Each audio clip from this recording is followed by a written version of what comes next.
Ubuntu, Namaste, chers aspirants. Ici Maître Brana pour répondre à quelques questions que vous aurez posées.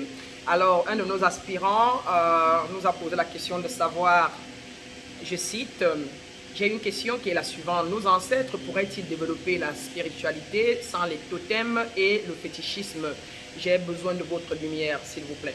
Alors, nous allons devoir répondre à notre aspirant et pour ce faire, nous allons d'abord déjà aller définir les thèmes que notre aspirant a posés, à savoir la spiritualité, le fétichisme et le totémisme. Qu'est-ce que c'est que la spiritualité? La spiritualité se définit comme le caractère de ce qui est spirituel, qui est indépendant de la matière, c'est-à-dire que la spiritualité pour nous est en fait des croyances et pratiques qui concernent la vie de l'âme, la vie de l'esprit. C'est en quelque sorte des qualités de ce qui est esprit ou âme, ce qui concerne sa vie, ses manifestations ou qui est du domaine des valeurs morales. Alors, nous comprenons donc ici que la spiritualité a trait au monde paranormal ou encore au monde invisible, qui n'a rien à voir avec la matière ou encore qui n'est pas palpable ou tangible. La spiritualité étant ainsi définie, nous l'avons compris, nous pouvons passer et définir qu'est-ce que c'est que le fétiche et le fétichisme. Le fétiche, quant à lui, se définit comme un objet censé avoir des pouvoirs surnaturels ou en particulier un humain objet fabriqué qui a du pouvoir sur les autres. Alors, le fétichisme, quant à lui, est l'attribution d'une valeur inhérente ou de pouvoir à un objet. C'est en fait le fait de pouvoir magnétiser un objet, lui donner un pouvoir à travers certaines lois, soit de par la loi de la pensée, de cause et effet, et lui attribuer un certain pouvoir qu'il n'avait pas en le magnétisant. Alors, si c'est dans le cas, on a donc pu comprendre déjà que le fétichisme est l'attribution d'une valeur inhérente ou de pouvoir à un objet. Nous comprenons déjà que le fait que le fétichisme ou le fétiche est un objet et la spiritualité est beaucoup plus interne et invisible, nous pouvons comprendre que naturellement, nous pouvons pratiquer la spiritualité sans avoir besoin de l'objet, sans avoir besoin de fétichisme. C'est déjà la première partie. Nous passons au totémisme. Maintenant, parlant de totémisme, qu'est-ce que c'est que le totem? Le totem est généralement un animal ou encore végétal considéré comme l'ancêtre ou le protecteur d'un clan, objet de tabou ou de devoir particulier. Ou encore, le totem, lui, est une substance chez certains peuples amérindiens du Nord, l'Australie, l'Afrique. Ce sont des êtres mythiques, animal, végétal ou objet naturel, considérés comme l'ancêtre éponyme d'un clan ainsi que son esprit protecteur et vénéré comme tel. Nous comprenons donc par là que ce soit le totémisme ou le fétichisme, c'est l'homme qui magnétise ou alors qui guide ou qui donne un certain pouvoir inhérent à un objet, à un animal, aux végétaux et peuvent dompter cet objet-là et les consacrer, afin que cet objet-là ait un certain rôle, qu'ils peuvent utiliser physiquement. Alors, est-ce que donc, seulement de par ces deux définitions, ou ces trois définitions, à savoir la spiritualité, le totem et le fétichisme, est-ce que nos ancêtres pouvaient pratiquer la spiritualité sans, ces deux? Je dis oui. Je dis oui parce que dans mon cas et dans mon expérience personnelle, quand je m'élevais encore, quand j'étais encore sur le chemin de l'ascendance, j'avais toujours besoin de me référer à un objet, de me référer à quelque chose. Et bien évidemment, j'ai commencé par me référer à prendre par exemple l'emblème comment on appelle encore, de l'aigle comme mon emblème et me définir comme une aigle pour pouvoir m'élever et faire comme une aigle. Donc leader, ceci, cela, et ça m'a aidé car je n'étais pas encore en possession, je n'avais pas encore pris contrôle sur mon être intérieur, je n'avais pas encore développé mon étincelle divine de manière à ce que ma chair, mon corps physique fusionne avec mon maître intérieur et devient un, de manière que je n'ai plus besoin de rien autre que de mes vibrations pour transmuter ou créer quoi que ce soit que je veuille. Parce que je n'avais pas ça, n'était pas encore arrivé là, malgré qu'on me disait que tout était en moi. Il me fallait trouver tout ce qui était physique et tangible pour pouvoir ainsi m'aider à faire mon chemin. Mais je ne savais pas où je partais. Je ne savais pas, je n'étais pas sûr que j'allais un jour m'auto-réaliser. Donc, pour tout dire, on peut partir à ce jet sans ça, et je crois qu'il y a beaucoup de peuples qui le font sans cela. Maintenant, c'est un choix, puisque nous sommes des êtres dans la nature. La nature, c'est encore nous, qui veut dire que tout ce qui est substance, qui est terre, animal, et comme ça se refait à nous, et nous nous referons à eux. Moi, je pense que c'est toujours une chose est possible, pourquoi pas de pouvoir être lié ou en faire, comment on appelle ça encore, un objet de croyance, mais si on y reste, on peut être limité. Parce que je me rappelle que dans les années avant que je n'aie mon auto-réalisation, je ne m'alliais plus trop aux objets, je ne croyais plus aux choses autour de moi, j'étais beaucoup plus dans la méditation, je passais plus de temps dans le moi intérieur, je passais plus de temps à questionner moi-même à l'intérieur et avoir des réponses intuitives. Et c'est comme ça que un matin, je me suis vu dépourvu de toutes mes pensées, de tout mon passé et projeté simplement dans un état de plénitude et de vide. Où je n'ai ni en moi la possession ou les pensées du passé, ni les projections du futur, mais que je vis dans le temps présent. Donc ce que je peux dire moi, c'est que non, il n'était pas obligatoire, mais qu'à cela ne tienne, l'homme étant dans la nature, peut se référer à ces objets-là, peut les magnétiser pour en faire, pour pouvoir avoir avec quoi présenter physiquement leur puissance. Parce que si vous vibrez à moins 500 et vous devez magnétiser un objet, si vous le faites bien et vous suivez le schéma qu'il faut, vous pouvez le magnétiser et il ne pourra être qu'un objet qui sera magnétisé à plus 500. De même, si vous vibrez négativement à moins 3000, supposons ce que vous appelez généralement sorcier, ce que vous appelez généralement des personnes négatives. Si quelqu'un de sorcellerie négative, par exemple, veut magnétiser un bâton avec lequel il va marcher, avec lequel il peut toucher quelqu'un et la personne ressent ce qu'il veut, ou avec lequel il peut hypnotiser les animaux, ou etc. Alors, s'il est un sorcier négatif, comme j'ai dit, et qui émet ou magnétise dans cet objet-là, il pourra le magnétiser avec ses énergies négatives. Quelqu'un peut être négatif, portant une fréquence vibratoire négative et magnétiser un objet de fréquence vibratoire positive. Donc voilà simplement là où il y a le jeu, et donc tout dépend donc de votre état vibratoire quand vous magnétisez l'objet. Voilà la réponse. Alors maintenant, revenons au fétichisme. Comment, peut-être magnétiser un objet? Je cite souvent les étapes suivantes. Il faut sanctifier l'objet et le consacrer. Et pour le sanctifier et le consacrer, il y a quelques étapes. Il faut avoir le désir de sanctifier l'objet. Vous pouvez sanctifier cette télécommande, vous pouvez sanctifier un bâton, vous pouvez sanctifier un drap, un tissu, la communion à l'église est sanctifiée, ou encore consacrée à quelque chose, à un certain pouvoir, à avoir un certain effet. Alors il faut avoir le désir, il faut choisir la chose qu'on veut magnétiser, il faut avoir l'intention, il faut être intentionnellement présent et prêt par rapport à ce qu'on veut faire de cet objet-là, comment on veut la magnétiser et pourquoi on veut la magnétiser. Il faut choisir un lieu dans lequel on va le faire, un lieu assez sacré qui pourra nous donner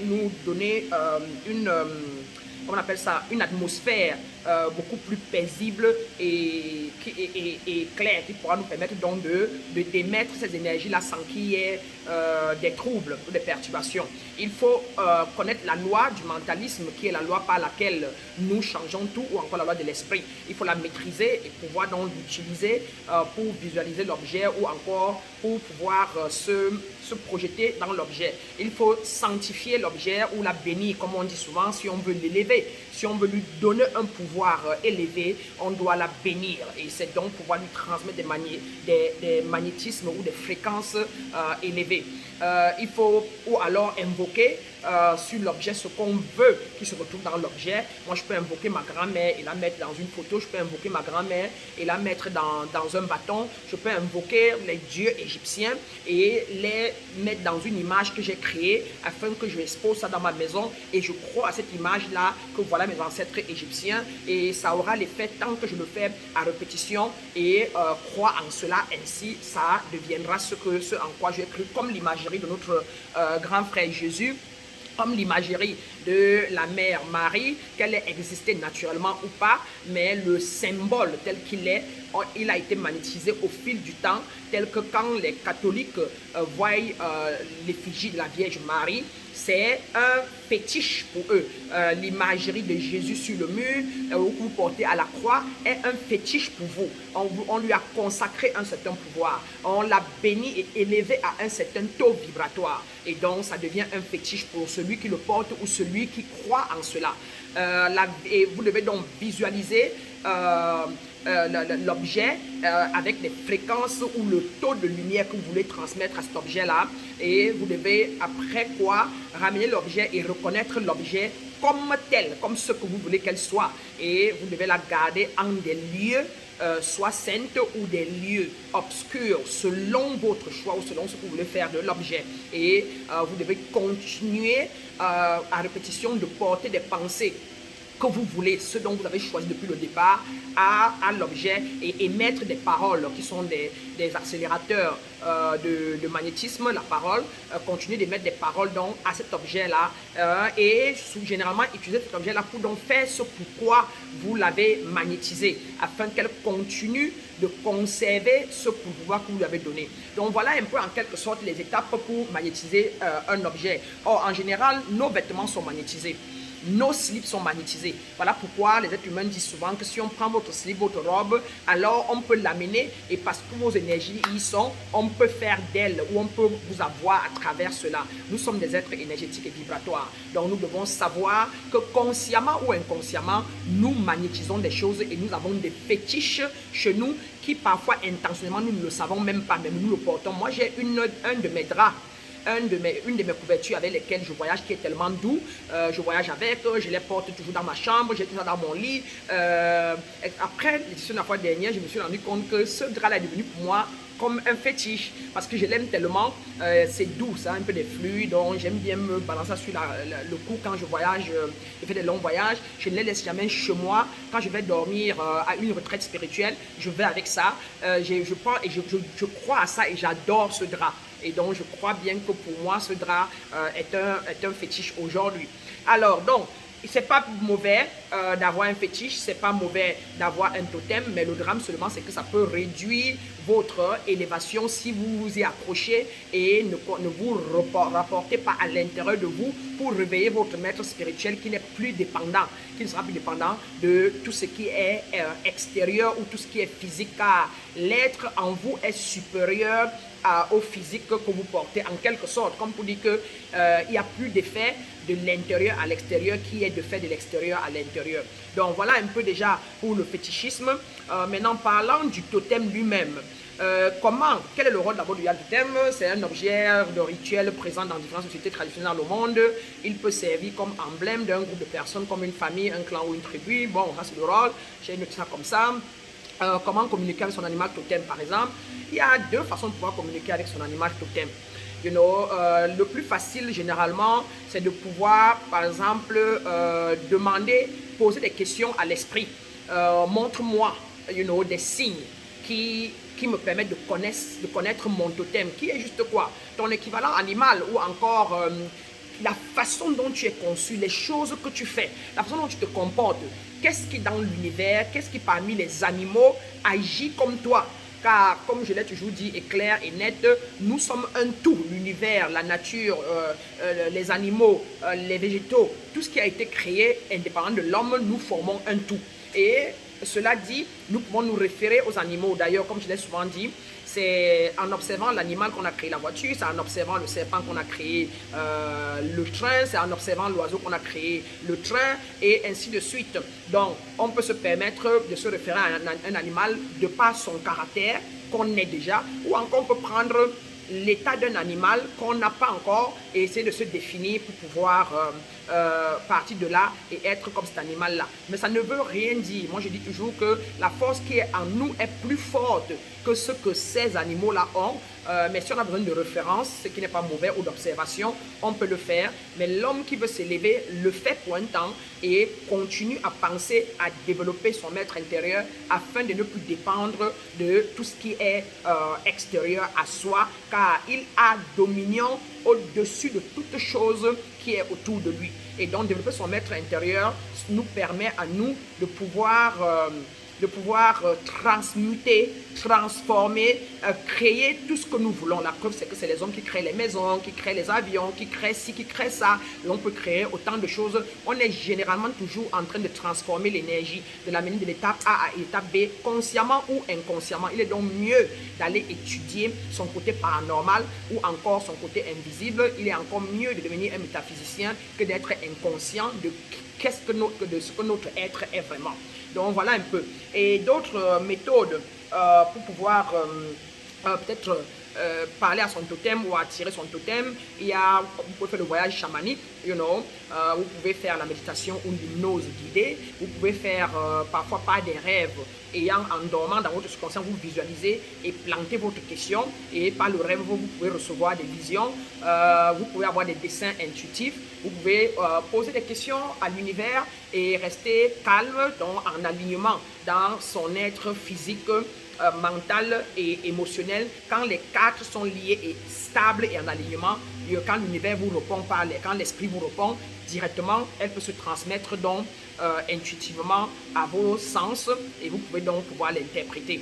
Donc voilà un peu ce que je voulais dire et la réponse que je vais donner à notre frère qui a pu poser la question sur cela. À chacun de juger, à chacun de faire sa part. Quant à moi, Maître Brana, c'est ce que j'avais pour vous. Passez une excellente journée. Et comme toujours, la lumière en moi, voilà la lumière en chacun de vous. L'amour inconditionnel en moi, voilà l'amour inconditionnel à chacun de vous. Restez dans l'amour, distillez l'amour, soyez l'amour que vous voulez voir dans le monde entier. Soyez sans condition envers vous-même et envers vos frères. Vous êtes des êtres divins, vous êtes Dieu lui-même en corps physique et vous êtes la lumière du monde que le monde attend. Passez une excellente soirée.